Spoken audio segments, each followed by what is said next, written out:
गरिमा जी फरीदाबाद से। ऋषि हरिवंश। महाराज जी राधे राधे। महाराज जी, हमें भगवान की पूजा पर या अपने कर्म पर ज्यादा विश्वास रखना चाहिए, जैसे दीन या किसी तो पशु पक्षी की? कर्म ही पूजा है।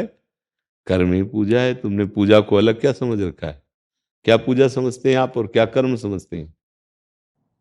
मतलब भगवान की भक्ति करें या किसी की मदद करें, पशु पक्षी की किसी सेवा का करें। है कौन? किसकी मदद कर रहे हैं? भगवान ही है, तो लेकिन बस फिर अलग लेकिन मत लगाइए। बस यही लेकिन मिटा देंगी तो पूजा बन जाएगी।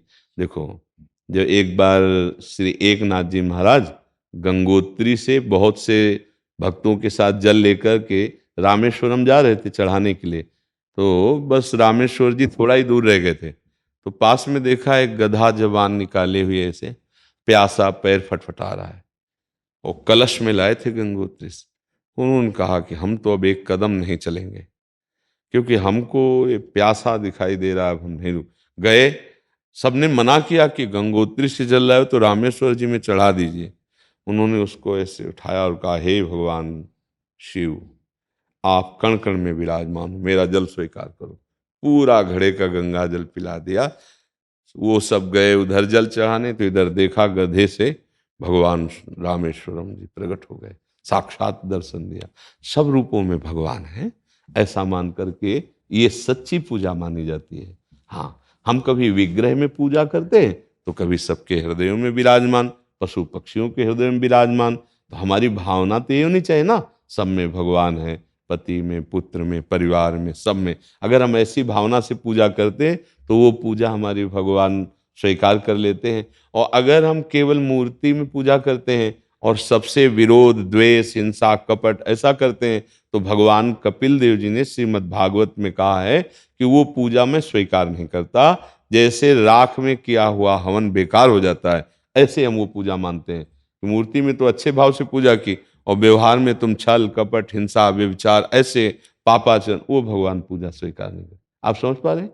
हाँ, सब रूपों में हम पहले देखें कि प्रभु है, चाहे पशु पक्षी की हो, चाहे किसी व्यक्ति की हो। अब सेवा करो, वो सेवा तुम्हारी पूजा ही हो जाएगी।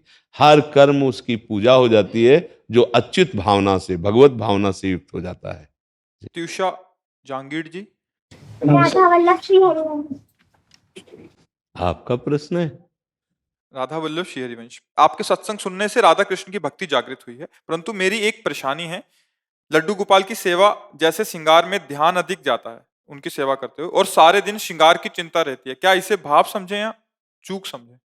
बहुत बड़ी कृपा है आपके ऊपर, लाडली जी की बड़ी कृपा है, क्योंकि उनके प्रीतम प्यारे के प्रति आपकी सेवा वृत्ति है। तो ये ऐसी चूक तो जीवन भर बनी रहे। नहीं, अगर इसे चूक कहते हैं तो ऐसी चूक जीवन भर बनी रहे कि हम केवल उनके चिंतन में, उनके सुख में, उनके श्रृंगार में, उनके रूप में आसक्त हो जाएं। ये तो बड़े बड़े परमहंसों के अंदर आकांक्षा रहती है। आप खूब प्यार से अपने गोपाल जी की सेवा करो, ठीक है ना? हाँ, आज क्या पहनाना है, आज क्या खवाना है, ये अगर चिंतन बना रहा ना, तो आगे चलकर आपका हृदय प्रेम लक्षणा भक्ति से युक्त हो जाएगा। भगवत प्रेम प्राप्त हो गया, फिर दुर्लभ क्या रह गया। ठीक है जी। पर्णा जी जम्मू से। राधा वल्लभ श्री हरिवंश। महाराज जी राधे राधे। महाराज जी, अगर हमारे गृहस्थ में हमारे पति नॉनवेज का सेवन करते हैं और हमें प्रतिव्रता धर्म का पालन करने के लिए उसे पकाना पड़ता है, आपके वचनों के द्वारा ये खाना बनाना गलत है, ऐसे में हम पतिव्रत धर्म का पालन करें या पति का विरोध करें? नहीं, आप धर्म का पालन करें, विरोध नहीं। जैसे हम कि वो जो कश्यप ऋषि मांस विक्रेता, वो जो कसाई स्वरूप में, लेकिन उनको परम ज्ञान था, वो कार्य तो कर रहे थे ना, क्योंकि उनके, तो आपका कार्य है अपने पति को सुख पहुंचाना। अब वो जैसे राजी रहे, आपका उसमें, आप अधीन होकर के जो कार्य कर रहे हैं, अब उसमें विरोध नहीं। आप नाम जप कीजिए, पति में भगवान की भावना कीजिए, और जैसा वो आदेश करते हैं वैसा चलिए। कोई लड़ाई झगड़ा नहीं, किसी भी तरह का कोई अंदर द्वेष या विरोध भाव मत रखिए। भगवान अंदर की बात देखते हैं। राहत न प्रभु चित्त चूक किए की, करत सुरत सै बार ही की। भगवान हृदय के भाव को देखते हैं, बाहरी चूक को नहीं देखते हैं।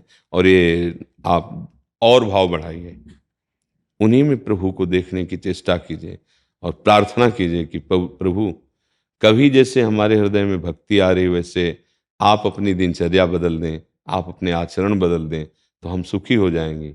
कभी हम पर कृपा करें और आपकी बुद्धि शुद्ध हो, ऐसी भावना कीजिए।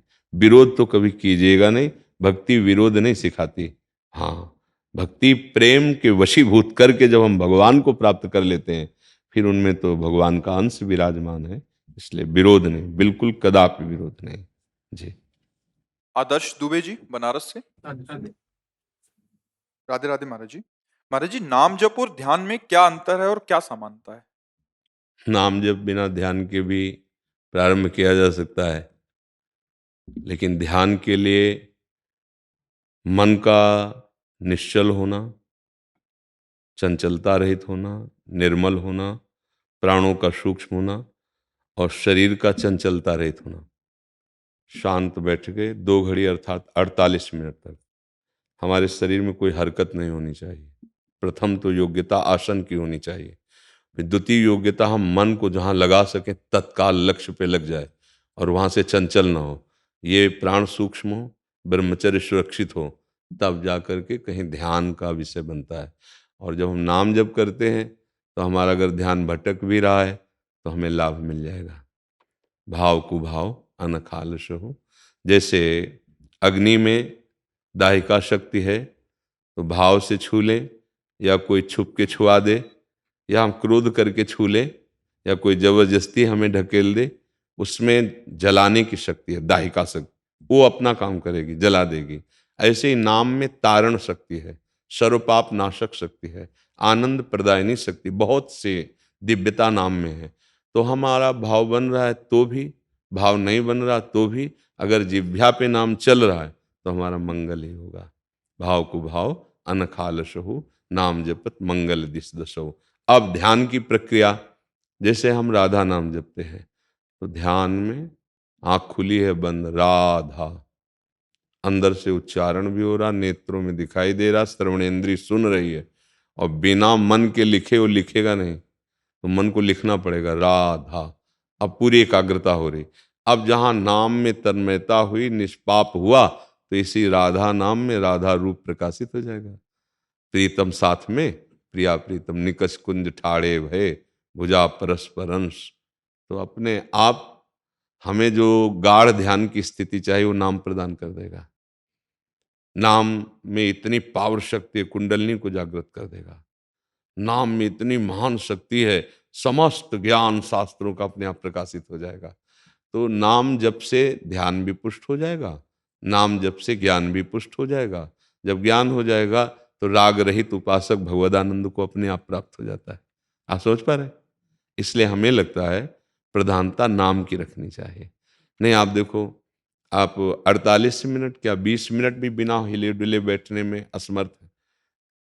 ध्यान के लिए पहले शरीर की स्थिरता चाहिए, फिर हम जिससे ध्यान कर रहे हैं वो मन है, सूक्ष्म शरीर, वहां भी स्थिरता चाहिए।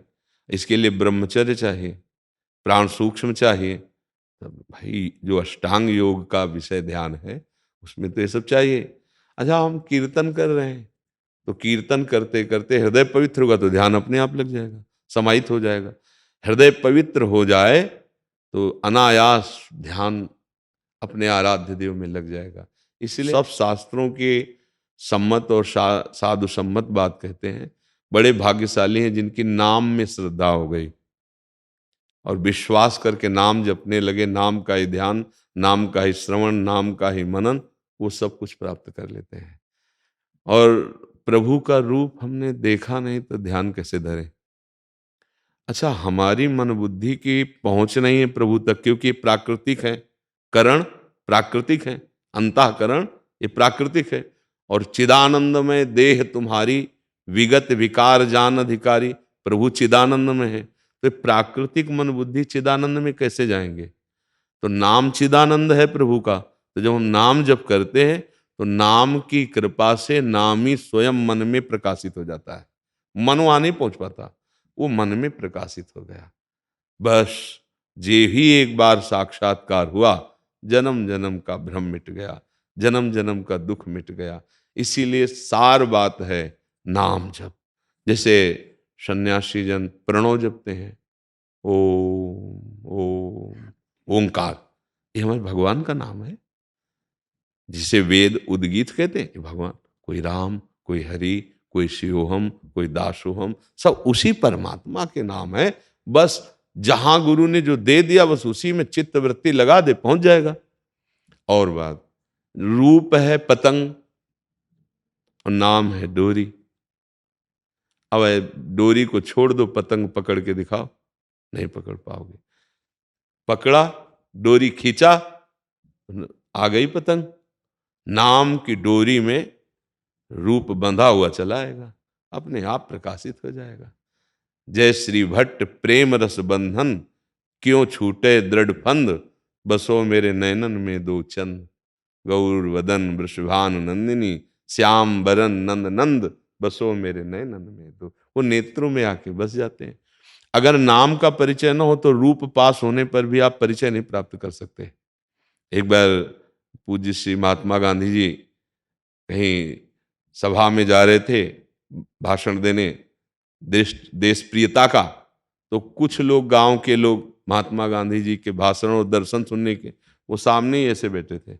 अब गांव के लोग बीड़ी जलाए पीने लगे। उन्होंने परिचय नहीं जाना, सामने महात्मा गांधी बैठे थे। अनुचरों ने रोका कि आप अरे पूरी ट्रेन तूने खरीद ली है क्या? गांव के लोग कहते हैं सामने रूप बैठा हुआ है, पर वो परिचय नहीं जानते हैं। जे उतरे महात्मा गांधी की जय स्टेशन, उनको वहीं भी उतरना था क्योंकि भाषण सुनने। जब देखा कि ये महात्मा गांधी थे, तो उनको लगा कि कितना बड़ा हमने अपमान किया, जिनके दर्शन के लिए जा रहे थे, जिनका मतलब नाम नहीं है ना, तो रूप सामने बैठा है तो वो जान नहीं पा रहे हैं। और नाम अभी आ जाए कि महात्मा गांधी जी, अच्छा ये महात्मा गांधी जी, अपने आप परिचय हो जाएगा। रूप का परिचय नाम ही करवाता है। तो प्रभु का रूप तो अव्यक्त है, वो कृपा करके नाम जापक के हृदय में अपना रूप प्रकाशित करते हैं।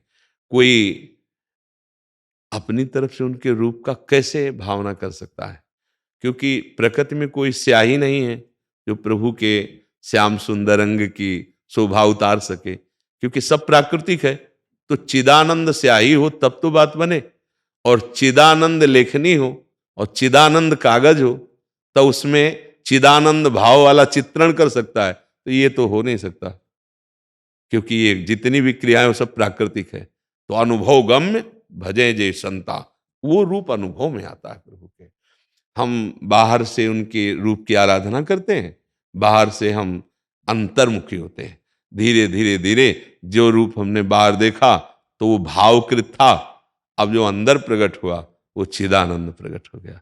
एक बार प्रभु मुस्कुराते हुए जिसकी तरफ देख लिया, निहाल हो गया। तो हम नाम जप करें और भगवान के जो श्री विग्रह हैं, जो छवि हैं, उनमें साक्षात भगवान की भावना करके उनके ध्यान करने की चेष्टा करें, तब जो भगवान का सच्चिदानंद रूप है वो प्रकाशित हो जाएगा। बिना नाम जप के तो मुझे नहीं लगता कि भगवत साक्षात्कार हो जाएगा। नाम और नाम निरंतरता, पातंजलि जी ने कहा है, दीर्घ काल तक यदि सत्कार पूर्वक नाम जप किया जाए तो दृढ़ भूमि, दीर्घ काल निरंतर सत्कार सेवितो दृढ़ भूमि। दृढ़ भूमि अब मतलब वो भूमिका प्रकाशित हो रही जिसमें भगवान जागृत होंगे। अभी मानो सोए हुए भगवान यहाँ विराजमान है, क्योंकि हम भटक रहे हैं और वो यही हैं। लेकिन जब नाम पुकारेंगे ना, जैसे आपका क्या नाम है? आदर्श। आदर। अगर हम ये नाम पुकारे तो आप देखोगे कि नहीं देखोगे? ऐसे चले जा रहे हो, कोई और पुकारे मनोहर दास, कृष्ण दास, आप नहीं देखोगे, लेकिन आपका नाम जो ही पुकारे आप देख लोगे ना। तो ऐसे ही यहाँ बैठे हुए प्रभु हैं, हम बार बार पुकारे राधा राधा राधा, कृष्ण कृष्ण कृष्ण, राम नारायण हरि, जो नाम पुकार रहे वो भगवान वही हैं, नाम उनके अनंत हैं। तो वही तत्काल देख। अच्छा, अब अगर कोई कामना है तो कामना की पूर्ति हो जाएगी आपके भजन के अनुसार, लेकिन प्रभु फिर भी आपके सामने नहीं आएंगे। जब केवल एक कामना है, मैं आपसे मिलना चाहता हूं, तो किसी सिफारिश की जरूरत नहीं होती। ये नाम ही सबसे बड़ा धन है, बल है, ज्ञान है, प्रकाश है, या उसी प्रकाश में दर्शन हो जाते हैं। जितने भी सिद्ध संत हुए हैं सब नाम के प्रभाव से हुए, पक्का समझ लो, विश्वास कर लो जी। ज्योति जालान जी सूरत से। राधे राधे। राधे राधे महाराज जी। महाराज जी, आपकी और संतों की कृपा से संसार और परमात्मा का अलग अलग बोध हो गया है। नहीं, गलत हुआ है, बोध ही नहीं है, इसे बोध थोड़ी कहा जाता है। यही तो दुविधा है, यही तो मिटानी है। बाहर और भीतर एक है, जड़ चैतन्य में वही एक है, परमात्मा और संसार को बोध हो गया है। ये तो अज्ञान की बात है। ज्ञान की बात है, वासुदेवा सर्वमिति सा महात्मा सुदुर्लभा, ईशावास्यमिदं सर्वम यत्किंच जगत्याम जगत, सब कण कण में वही मेरा प्रभु है। ये बात देखो, हम लोग क्या करते हैं, बातें सुन लेते हैं और मान लेते हैं बोध हो गया है। तो हमें लगता है केवल बातों से कोई चक्रवर्ती सम्राट नहीं बन जाता, बहुत बड़ा युद्ध करना पड़ता है, सब राजाओं को अधीन करना पड़ता है। ऐसे काम क्रोध लोभ मोह मद मत्सर, इन पर विजय प्राप्त किया हुआ स्थूल सूक्ष्म कारण तीनों का त्यागी, फिर वो बोधवान कहा जाता है। किसका प्रश्न था? हाँ माता जी, आत्मबोध पूरा जीवन लगे रहते हैं ज्ञानी महात्मा जन। शास्त्र ज्ञान होना एक अलग बात है, लेकिन बोध होना एक अलग बात है। बोध शब्द से हम बोले, अगर आप शास्त्रीय ज्ञान की बात करते तो हम हाँ में हाँ मिला देते कि संसार का अलग स्वरूप वर्णन किया गया है, भगवान का अलग स्वरूप वर्णन किया गया है। लेकिन जो बोध शब्द है वो ये वर्णन वाला विषय नहीं, ये अनुभव का विषय है। ये अनुभव मत्तः परतरम नान्यत किंचिदस्ति धनंजय, किंचन मात्र भी श्री कृष्ण के सिवा कुछ नहीं, तो संसार कहां रह गया? वो स्वयं कह रहे हैं ना, मत्तः परतरम नान्यत किंचिदस्ति धनंजय, किंचन मात्र कुछ मेरे सिवा, यो माम पश्यति सर्वत्र सर्वम च मयि पश्यति तस्याहम न प्रणश्यामि सच में न प्रणश्यति। तो हम नाम जप करें, शास्त्र स्वाध्याय करें। देखो, श्रद्धावान लभते ज्ञानम तत्परः संयतेन्द्रिया, अब दोबारा शब्द आया है, ज्ञानम लब्ध्वा पराम शांति मचिरेणादि गच्छति। शास्त्र ज्ञान हुआ तो इंद्रियों को अंतर्मुख करके तत्परा, जो ज्ञान हुआ उसके परायण हुए और जितेंद्रिय हो गए, शरीर राग छूटा, तब वहां पहुंच होती धीरे धीरे। हमें लगता है भजन किया जाए, बारी मथे घृत होए बरु सिकता ते बरु तेल, बिनु हरि भजन न भवतरी या सिद्धांत अपेल। गोस्वामी जी कह रहे हैं, नाम जप करो, भगवद आश्रित रहो, भगवत लीला कथा सुनो, तो ज्ञान हो जाएगा। चाहे स्त्री हो चाहे पुरुष हो, कोई भी जीव हो, हम हैं तो भगवान के अंश, ये शरीर हमारी पोशाक है, तो असली में ज्ञान हो जाएगा। अभी जैसे शब्द शब्द बताते हैं आप किस धरा में हैं, स्थिति प्रज्ञ के शब्द ही बताते हैं। भगवान से पूछा अर्जुन जी ने, स्थित प्रज्ञ कैसे बोलता है, कैसे बैठता है, कैसे चलता है, उसका व्यवहार कैसा होता है? एक भी भगवान ने बाहरी बात नहीं बताई, सब अंदर की बात बताई। जो क्षमता में युक्त है, न हर्ष है, न द्वेष है, न राग है, वो महापुरुष सम पूर्वक व्यवहार करता है, सम पूर्वक समता में स्थित रहता है, उसकी वार्ता भी सम होती है। ये वार्ता विषम निकली, इसका मतलब अभी बोध नहीं हुआ है। शब्द से ही उस स्थिति का परिचय मिलता है। चाहे जितनी आप बनावटी बोलो, बिल्कुल शास्त्र की बात बोलो, लेकिन अगर अनुभवी है तो एक शब्द में पता चल जाएगा कि आपकी भूमिका हृदय की क्या है। हृदय की भूमिका से ही शब्द निकल। जैसे कोई बहुत रो रहा है, भक्ति का लीला कर रहा है, 5 मिनट चुपचाप रहिए, उसकी स्थिति अपने आप सामने प्रकट हो जाएगी कि सत्य में स्थित है या असत में। 5 मिनट बोलने दीजिए, इसके बाद उसकी स्थिति वहीं आ जाएगी जहां वो है। वो बार बार घुमा के शब्द वहीं पहुंचा देगा जहां वो है। स्थिति वो पहचान होती है स्थिति की। हम आपकी अवहेलना नहीं कर रहे, हम धन्यवाद दे रहे हैं कि आप अध्यात्म मार्ग में चल रहे, पर इसे बोध नहीं कहते हैं। शास्त्रीय ज्ञान तो स्वीकार करते हैं, लेकिन बोध बोध शब्द बहुत अलग विषय है। ये बोध ऐसे होता है, सर्वम खलमिदम ब्रह्म, तो सर्वम भी खत्म हो जाता है, केवल ब्रह्म। सर्वम भी माया में है ना, कि बड़ा सूक्ष्म विषय है। हाँ, बोध हो गया तो और ये जीवन आगे मुक्त इन्होंने हो लिखा है, गया। परिवार में बाकी सबको मान सम्मान मोह माया में लड़ते परेशान देखते अच्छा नहीं लगता, क्या करें? अब परिवार दिखाई दे रहा है, लड़ाई झगड़ा दिखाई दे रहा है, बोध कहाँ हुआ? बोध शब्द, इसीलिए हमने कहा बोध शब्द एक अलग आप अगर बोध न कह के केवल ज्ञान की बात करती, ये अच्छा है। ये आप व्यवहार का दर्शन कर रहे हैं, ये व्यवहार है। ब्रह्म बोध हुआ तो परिवार कहाँ है? ब्रह्म बोध हुआ तो लड़ाई झगड़ा थोड़ी दिखाई देता है, ब्रह्म दृष्टि प्राप्त हो जाती है। नहीं, ब्रह्म भूता प्रसन्नात्मा न शोचति न कांक्षति क्षमा सर्वेषु भूतेषु मद भक्ति लभते पराग। अब देखो नाम जब इसीलिए कहा गया है कि जल टिकेगा तो थल में ही टिकेगा ना, जल। ऐसे ही निर्मल हृदय भक्ति करती है और भक्ति में शुद्ध ज्ञान का जागरण हो जाता है। तो ऐसा नहीं कि हमारी माताएं बहनें ब्रह्मबोध नहीं हुई, एक से एक महापुरुष हुई है। गार्गी जैसी बड़ी बड़ी सभाओं में ब्रह्म स्वरूप का बोध कराने वाली हुई है। तो हमें ये नहीं है कि आप नहीं बोध कर सकते, पर आप सिद्धांत से चलिए। सब में हम तो प्रायः एकांतिक में या सत्संग में कहते हैं आप अपने कर्तव्य का पालन कीजिए और परिवार के जनों में श्री भगवान को देखने की चेष्टा कीजिए। पति में, पत्नी में, पुत्र में, परिवार। अगर उनका व्यवहार कटु है तो आप उसको सहिए, तास्ति तितिक्षस्व भारत। और आपका व्यवहार मृद हो तो बोलो तो बढ़ता चला जाएगा, नहीं, ईश्वर शासन में ले लेगा उसको, क्योंकि आप क्षमा कर रहे हैं ना, ईश्वर शासन में ले लेगा। आपका हृदय बोध की तरफ बढ़ेगा और जो आपके साथ असत व्यवहार कर रहा है वो ईश्वरी विधान उसको दंड दे देगा। हम ऐसी भी भावना न करें, तब हम आगे अभी तो शुरुआत कर रहे हैं।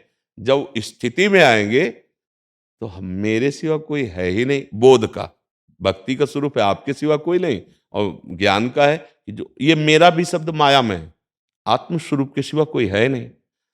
अच्छा, अब ये जो कष्ट है, ये जो प्रतिकूलता है, ये जो नाना प्रकार की विपत्ति है, दुख है, ये माना हुआ बुद्धि का भ्रम है।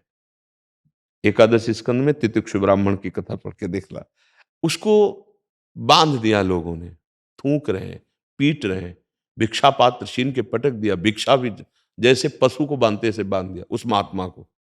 लेकिन वो प्रसन्न है, वो बार बार बुद्धि को तर्क के द्वारा शांत कर रहे हैं। नहीं, कर्म दंड नहीं दे सकता, क्योंकि कर्म का प्रभाव शरीर पर होगा। मैं आत्मस्वरूप हूं, प्रारब्ध दंड नहीं, ये दंड नहीं, व्यक्ति दंड नहीं दे सकता। ये दुख सुख है नहीं, एक भ्रम मात्र है। मुझ आत्मस्वरूप को क्या दुख क्या सुख, एकदम पर ये है बोध। अगर बोध की स्थिति देख ली तो उस महात्मा की, जिसका गीत स्वयं भगवान श्री कृष्ण एकादश स्कंद में गान कर रहे हैं, तितिक्षु ब्राह्मण की कथा नाम से वो अध्याय है, पढ़ के देखो तो आपको पता चल जाएगा बोधवान की क्या स्थिति होती है। तो इसलिए मुझे लगता है भगवान की चरणारविंद की भक्ति करो, श्री हरि, श्री नारायण, श्री रामकृष्ण, जो आपको भावे वो ज्ञान करवा देंगे।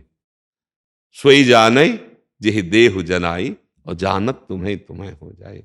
तो खूब नाम जप करो, परिवार को भगवत स्वरूप मानो। जहाँ लड़ाई झगड़ा दिखाई दे तो भगवान से प्रार्थना करो कि भगवान इनकी बुद्धि को शुद्ध करो।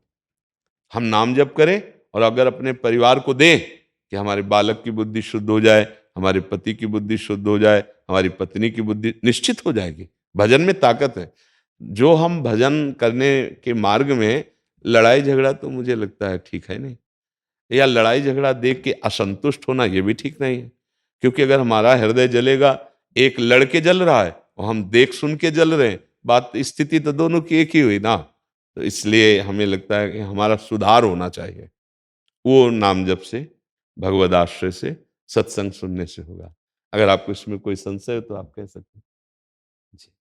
एक कंपनी होती है जिसमें बहुत सारे वकील काम करते हैं, उनको तनख्वाह मिलती है और उसमें गलत और सही दोनों प्रकार के क्वेश्चन मतलब मुकदमे आते हैं। तो अगर मैं किसी दोषी को निर्दोष साबित कर देता हूँ कोर्ट में, तो मेरे को दोष लगेगा पक्का। पर लेकिन मैं तो जिस कंपनी में काम कर रहा हूँ वो मेरे बच्चा, कंपनी नहीं, तस्मात् शास्त्रम प्रमाणन्ते कार्यकारो व्यवस्थितो। कंपनी हम शब्द से प्रमाणित नहीं कर सकते, हम तस्मात् शास्त्रम प्रमाणन्ते। आप जानते हो कि ये दोषी है तो आप धन लोगे ना, इसीलिए तो आप अपनी सारी बुद्धि का बल लगा के उसको जिताओगे, तो आपको तो फिर दोष लगे। गुरुदेव, फिर तो ऐसा नहीं होगा कि मैं जो कंपनी में काम कर रहा हूँ। बच्चा, हमें कंपनी से मतलब, आप जहाँ प्रश्न कर रहे हो ना वहाँ फाइनल पे है। हम ना तो किसी कंपनी को दोषी समझेंगे और ना हम किसी सिद्धांत को, हम आपको समझेंगे। आप जानते हो आपके भाई की हत्या किए हो और आप उसे दोषी जानते हैं, तो आप उसे छोड़ देंगे? नहीं छोड़ेंगे ना। आप पूरा बुद्धि बल लगा फांसी में चढ़ाएंगे कि जानता हूं मेरे भाई की हत्या की। तो अब वो दूसरा व्यक्ति है, इसलिए आपको दया नहीं है। आप बुद्धि बल से जीतकर आप पैसे लेंगे और आप कहोगे मेरा तो धंधा है, बस ऐसा नहीं। क्या करूँ गुरुदेव, अभी जो सेक्टर आप क्या बड़े बड़े वकील आए हैं, हाई कोर्ट के वकील आए हैं, 10-10 बैठ करके वार्ता किए, सुना था ना, हम तो यही सलाह देंगे बच्चा कि अपनी बुद्धि का प्रयोग करो निर्दोष को बचाने में और दोषी को दंड देने में। भले साइकिल से चलो और नमक रोटी खाओ, तो तुम्हें भगवान की रक्षा प्राप्त होगी और भगवान की कृपा। लेकिन गुरुदेव जैसे कंपनी में काम कर रहा हूँ वहां पे मेरी अब बच्चा, हम कभी कंपनी में काम नहीं किया तो वो परिस्थिति हम जानते नहीं। हम तो केवल तुम्हें शास्त्र की बात बताए, और आप सुनने क्या आए हो? शास्त्र की बात सुनने आए हो ना बच्चा, आखिरी फाइनल की बात। क्योंकि बच्चा व्यवहार में ये सब लीलाएं, नौटंकी, नाटक माया का हो रहा है, लेकिन इससे बच के निकल जाओ। देखो बहुत विवेकवान हो, भगवान ने कृपा की, आप यहाँ बच के निकल जाओ बच्चा। वो धन न तुम्हारे को अच्छा सुख देगा, आगे चलकर जो तुम परिवार की वृद्धि करोगे उसमें भी वो सुख नहीं दे पाएगा। हमारी प्रार्थना याद रखना, साइकिल से चलोगे, नमक रोटी खाओगे, भगवान तुम्हारी रक्षा करेंगे और तुम एक दिन ऐसे वकील होगे कि सब डरेंगे तुमसे, सब डरेंगे कि इसके पास केस गया तो चाहे करोड़ों की अटैची दे दो, बंदा फांसी पे चढ़वा ही देगा, क्योंकि वो सत्य पे चलने वाला है। ये तुम्हारी होगी पोजीशन। ये पोजीशन नहीं होगी कि चाहे जितने बड़े वकील हो, पैसा दे और बिक जाएगा, मुकदमा जिता देगा। तो तुम मुकदमा हार जाओगे, वो तो जीत जाएगा। जिंदगी का मुकदमा फाइनल में हार जाओगे बच्चा। हमारी प्रार्थना मानना। राधा लाओ, वो ब्राउन वाली लोई लाओ, और सबको ये लाओ। हमारी राधे श्याम। हाँ महाराज जी NSG कमांडो है। हाँ, सब प्रसन्न रहो और जितना बन सके नाम जप करो, खूब स्वस्थ रहिए और हमारे राष्ट्र की सेवा में। पर जी लाख नाम जप कैसे होता है? 1 लाख नाम जप कैसे पहुंचे ऐसे कोई? 1 लाख क्या हर श्वास में जपना है? कई कई नाम एक एक श्वास में जपो। गिनती काहे को करो? श्वासों की गिनती, एक भी श्वास खाली नहीं जाने देंगे।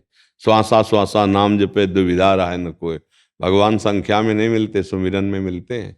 ऐसा नियम बना लो कि त्रिभुवन की राजलक्ष्मी देने पर भी आधे पल के लिए भगवान का विस्मरण ना हो, वो मिल जाएंगे। भजन का फल भगवान में प्रेम हो जाना, भगवान का मिल जाना। तो इसलिए निरंतरता की तरफ बढ़ो, जितनी संख्या हो जाए बढ़िया है, नहीं तो निरंतर चलते फिरते उठते बैठते हर समय भगवान नाम स्मरण। साक्षात् परम ब्रह्म तस्मै श्री गुरुवे नमः। ध्यानमूलं गुरुर्मूर्ति पूजा मूलं गुरुर्पदं मंत्रमूलं गुरुर्वाक्यं मोक्षमूलं गुरुर्कृपा। अखंडमंडलाकारं ध्यातं येन चराचरं तत्पदं दर्शितं येन तस्मै श्री गुरुवे नमः। श्री सद्गुरु परमात्मने नमः। एक भगवान शंकर का कोई श्लोक सुनाओ। ओम वंदे देव उमापतिं सुरगुरो वंदे जगत् कारणं वंदे भंजगभूषणं मृगधरं वंदे पशूनां पतिं वंदे शूरशशाङ्कवर्णनयनं वंदे मुकुन्दं प्रियं वंदे भक्तजनाश्रयं च वरदं वंदे शिवं शंकरं। आत्मा त्वं गिरिजामति सहचरा प्राणा शरीरं पूजा ते विषयोपभोग रचना निद्रा समाधि स्थिति संचारपदयोपदक्षिण विधि स्तोत्राणि सर्वा गिरो यज्ञ कर्म करोमि तत्तदखिलं शंभो तवाराधना। लाओ एक एक सफेद है लोई। कर्मजम्बा श्रवणनयनजम्बा मानसम्बापराधं वेदं वेदम्बा सर्वमेतच्छमस्व। जय जय करुणाब्धे श्री महादेव शंभो। ओम नमः पार्वती पते हर हर महादेव। प्रसाद दो, प्रसाद दो। बहुत आनंद आ गया। रचित जी ग्वालियर से। श्री हरिवंश। जय श्री हरिवंश महाराज जी। महाराज जी, आध्यात्मिक और सामाजिक जीवन की उन्नति में सर्वश्रेष्ठ कैसे प्राप्त करूं? धर्म कहता है उच्च नैतिक मूल्यों को धारण कर अपने कर्तव्यों का पालन करना। इस संदर्भ में आध्यात्मिक और सामाजिक जीवन की उन्नति में कैसे सर्वश्रेष्ठ बनूं? बिलग है ही नहीं, एक ही है। अपने कर्तव्य को भगवान की पूजा समझकर और अच्युत भावना से युक्त युक्त हो जाओ, सब में श्री भगवान है। और नाम जप करो, जो बड़े बड़े महात्माओं को गति प्राप्त होती है वही आपको गति प्राप्त होगी। ये पूरी सृष्टि श्री भगवान की है, और जिसको जो कर्तव्य मिला है वो भगवान की पूजा है। अपने कर्तव्य का पालन करने से जो सिद्धि प्राप्त होती है वो किसी और साधना से प्राप्त नहीं होती। एक महात्मा थे, कश्यप नाम के थे, महाभारत का में आता है प्रसंग। तो उनके वयोवृद्ध माता पिता थे और वो आंखों से उनको दिखता नहीं था। उन्होंने किसी से संन्यास नहीं लिया था, किसी आचार्य से नहीं जुड़े थे, ऐसे मनमानी जाकर तपस्या करने लगे। शास्त्रों में मंत्र लिखे हुए होते हैं, माता पिता का त्याग कर दिया, कोई सेवा के लिए था नहीं। काफी समय तप करने के बाद एक वृक्ष के नीचे बैठे हुए थे। बहुत ध्यान से सुनोगे तो आपको इसका रहस्य समझ में आ जाएगा, अध्यात्म और अपने कर्तव्य। तो एक बगुली उनके ऊपर हक दी। पुरलिंग में जैसे बगुला कहते हैं तो स्त्रीलिंग में उसे बगुली कहते हैं। उन्होंने क्रोध दृष्टि कर, अब मंत्र तो जब भी क्रोध दृष्टि की तो तत्काल वो गिरी, भस्म हो गई। उनको लगा मैं बहुत बड़ा सिद्ध महात्मा हो गया। वो एक गृहस्थ के यहाँ गए, भिक्षाम दे। तो एक बहू निकली, प्रणाम किया, कहा महाराज ठहरिए, अभी रसोई में अमनिया करके बनाकर आपको देते। तो उसके घर के 2 दरवाजे थे। प्रधान दरवाजे पर भिक्षुक रूप में महात्मा खड़े थे, जो महात्मा किसी आचार्य से, गुरु से अपने आप ऐसे किए थे। उतने में दूसरे दरवाजे से उसका पति आ गया, और वो पति को साक्षात भगवान मान करके आराधना करती थी। पति आए तो जो उसका दिनचर्या थी, बैठाला, उनको जल पिलाया और उनकी सेवा में। इसके बाद उसको ध्यान आया एकदम, उनका भगवान आपके घर में अतिथि संत दरवाजे पे खड़े थे, हमें आदेश कीजिए मैं भिक्षा उनको दे दूं। हाँ हाँ जल्दी जाओ। और जब भिक्षा देने गई तो क्रोध किया उन्होंने, वही पूर्वाभ्यास बगुली के समझ। तो उनका तुझे पता नहीं कि मैं कौन हूं, विलंब क्यों किया? तो उनका महाराज धैर्य रखिए, हम गृहस्थ हैं, हमारे पति हैं, पुत्र हैं, हमारी प्रधान सेवा उनकी है। वो मेरे पतिदेव आ गए थे, अब उनसे आदेश लेकर मैं आपको भिक्षा देने आए। अगर थोड़ा विलंब हो गया है तो आप साधुवेश में आपको क्रोध करना उचित नहीं। तो बोले तू मुझे जानती नहीं है? बोले अच्छे से देख रही हूं मैं, वो वृक्ष की बगुली नहीं हूं कि तुम्हारे क्रोध करने से भस्म हो जाऊंगी। वो अकेले में एक केस हुआ था, कोई गवाही था नहीं। तो उनके होश उड़ गए कि एक गृहस्थ धर्म में स्त्री ये हमारी एकांतिक बात को कैसे जानती है। बोले तुम कैसे जान गए? बोले मैं अपने पति की सेवा से त्रिकालज्ञ हूं, भूत भविष्य वर्तमान तीनों काल का ज्ञान है, और तुम जीवन भर करो फिर भी तुम्हें कोई सिद्धि नहीं प्राप्त होगी, क्योंकि तुमने न तो गुरु का वर्ण किया है और न अपने कर्तव्य का पालन किया है, तुम अभी अज्ञानी हो। उनके तो होश उड़ गए कि एक गृहस्थ स्त्री हमें उपदेश कर रही। बोले जाओ और अमुक जगह एक कसाई है, वो तुमको उपदेश करेंगे तब तुम्हारी बुद्धि ठीक होगी, जाओ। तो अब उनको तो विश्वास हो चुका था कि देवी धर्मयुक्त और बहुत तपस्विनी है, क्योंकि हमारी सारी बातें जान गई। जब वहां गए तो 1 किलो दे दो, आधा किलो दे दो, उनको घृणा हुई कि ये आदमी, इससे संभाषण भी नहीं करना चाहिए, ये ज्ञानी हो सकता है। अब जो ही वो हटने लगे तो उनका रुको रुको कश्यप जी, तुम्हें पतिव्रता पत्नी ने भेजा है ना, थोड़ा रुको, ग्राहकों की सेवा कर लें फिर आपसे। उस समय फोन तो था नहीं।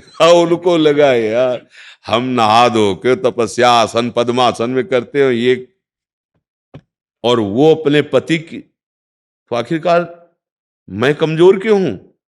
जब वो सेवा अपनी कर चुके, बंद किया, प्रणाम किया अपने व्यापार को और चले, तब उन्होंने कहा महाराज आप अज्ञानी हो अभी। तो उनका मैं क्यों अज्ञानी हूं? उनका मुझे त्रिकालज्ञ हूं मैं, तीनों काल का ज्ञान है, क्योंकि मैं अपने कुल परंपरागत व्यापार करता हूं, निरंतर नाम जप करता हूं, और चलो हमारे आराध्य देव घर में बैठे हैं। गए तो देखा श्वेत वस्त्र धारण की हुई बूढ़े माता पिता, बोले कमाता हूँ, रात दिन इनकी सेवा करता हूँ और नाम जप करता हूँ, अपना कर्म करता हूँ, मुझे सब ज्ञान हो चुका है और तुम्हें कभी ज्ञान नहीं होगा, क्योंकि तुमने अपने अंधे माता पिता को छोड़ दिया और ये चले तपस्या का नाटक करने। किसको गुरु बनाया है, किसको आचार्य बनाया है? अगर मिलते तो पहली शिक्षा वही वो देते, अभी जाओ अभी जीवन है, अपने पहले बूढ़े माता पिता का उद्धार करो सेवा करके और फिर निकलोगे और फिर गुरु बनाओ, तब पद्धति से तुम सिद्ध हो जाओगे। बोले मैं अपने कर्म से सिद्ध हो गया हूं, वो पत्नी अपने कर्म से सिद्ध हो गई, कर्तव्य कर्म। बस यही सिखाना चाहते हैं श्री भगवान संपूर्ण गीता में। अर्जुन अपने कर्म से भाग रहे थे युद्ध के लिए, भगवान पूरी गीता सुना के उनको अपने युद्ध में लगाया। तो हम अपने कर्तव्य कर्म को भगवान की पूजा समझें, पर कर्तव्य कर्म में सामने वाले के व्यवहार को नहीं देखा जाता। जैसे अपनी पत्नी है, अपना पुत्र है, अपने बूढ़े माता पिता हैं, अपना परिवार है, अपना मोहल्ला है, अपना नगर है, अपना देश है, पूरा जितना आपका विस्तार हो सके सेवा का। हमारा क्या कर्तव्य है इस स्थिति में, जबकि वो प्रतिकूल है, ये देखा जाता है। वो ज्ञानी हो जाएगा, वो भगवत प्रेमी हो जाएगा, वो अध्यात्म युक्त हो जाएगा। पत्नी इस समय प्रतिकूल है, अब मेरा क्या कर्तव्य है? ये नहीं कि मैं इतना करता हूं तो उसका क्या कर्तव्य है, वो मेरी पत्नी उसका क्या कर्तव्य। नहीं, उपासक ये नहीं देखता, जो परमार्थ का प्रतीक है। इस समय अब मेरा कर्तव्य क्या है? माता पिता की सेवा कर रहा हूं, गाली दे रहे हो, निंदा कर रहे हैं, सबसे कह रहे हैं कि कोई सेवा नहीं करता। अब हमारा क्या कर्तव्य है? पुत्र को मैं पढ़ा लिखा रहा हूं, सब कुछ कर रहा हूं, लेकिन प्रतिकूल चल रहा है, अब मेरा क्या कर्तव्य है? वो सिर्फ अपने कर्तव्य को देखता है, इसीलिए शांत और महान होता हुआ वो भगवत प्राप्त हो जाता है। कर्तव्य ही हमारी पूजा है, ये बात समझ। इस उदाहरण से, ये महाभारत का दृष्टांत है। महाभारत ग्रंथ में भगवान श्री कृष्ण द्वैपायन व्यास देव जी ने लिखा है। तो इसमें देखो, वो अपने पति को भगवान मानकर त्रिकालज्ञ है, वो अपने व्यापार को भगवान मानकर माता पिता की सेवा कर वो त्रिकालज्ञ है। तो ये बात देखनी कि आपका जो कर्तव्य, आपका जो पद है, सबका पद है। कोई किसी का भाई है, कोई किसी का पति है, कोई किसी की पत्नी है, कोई किसी का पुत्र है, कोई किसी का पिता है, बहुत से संबंध हैं, ये सब पद हैं, या सरकारी पद हैं, राष्ट्र पद हैं। हम अपने पद का धर्म पूर्वक निर्वाह, हम अपने संबंध का धर्म पूर्वक निर्वाह करें, इसी से भगवत भक्ति भी मिल जाएगी, इसी से ज्ञान मिल जाएगा। आप समझ पा रहे हैं? राधा राधा राधा राधा राधा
राधा राधा राधा राधा श्री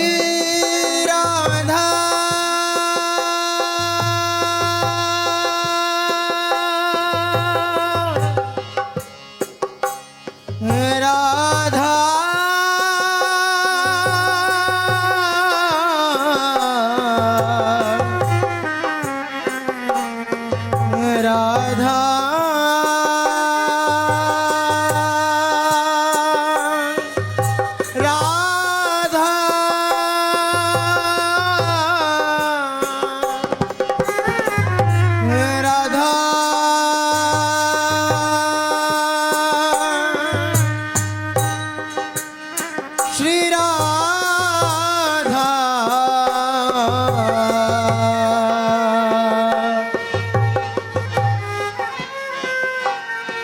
राधा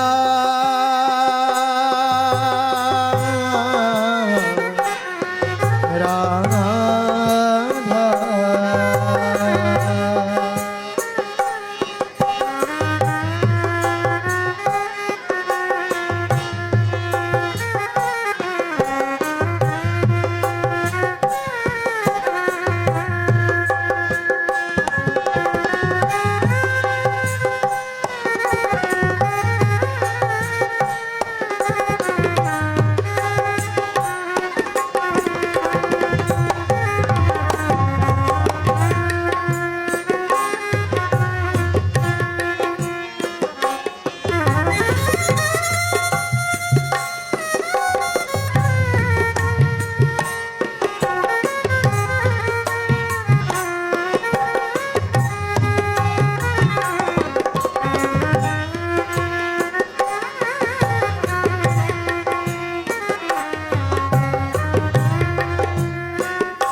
राधा राधा राधा राधा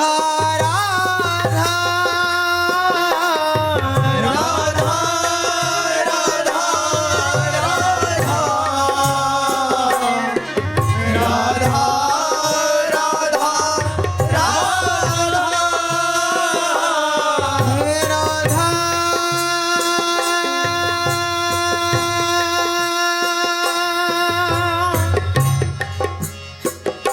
श्री राधा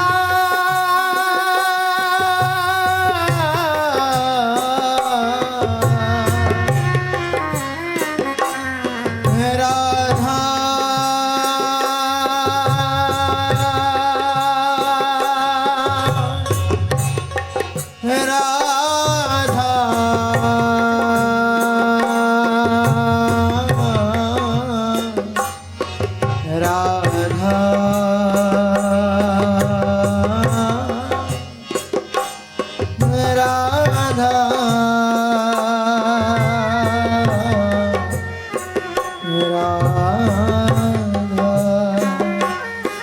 राधा राधा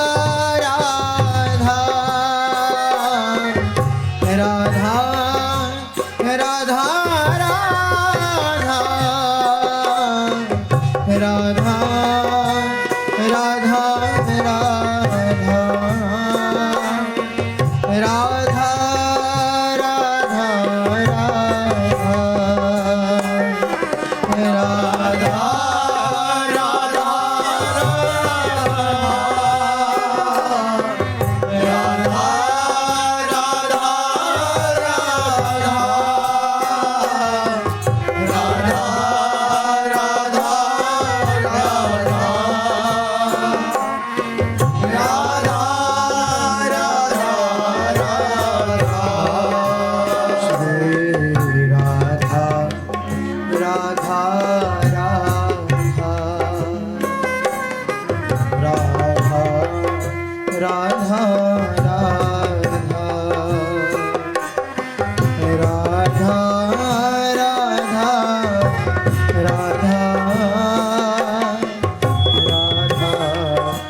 राधा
राधा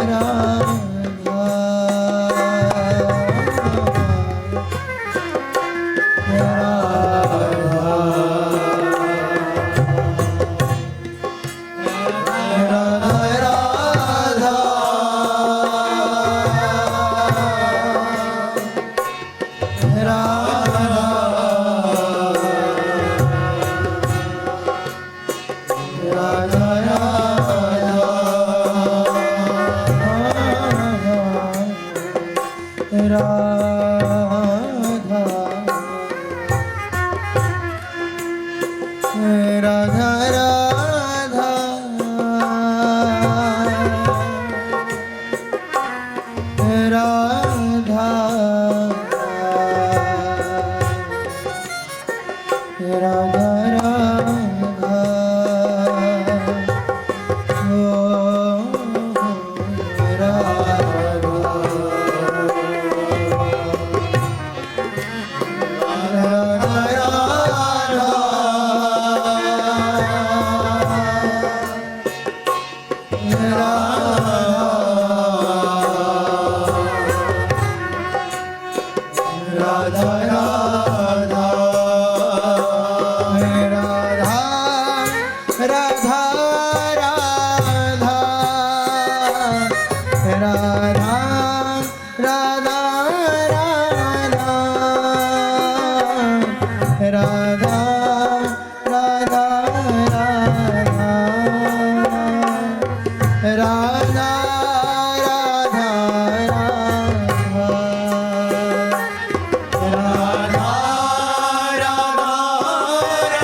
राधा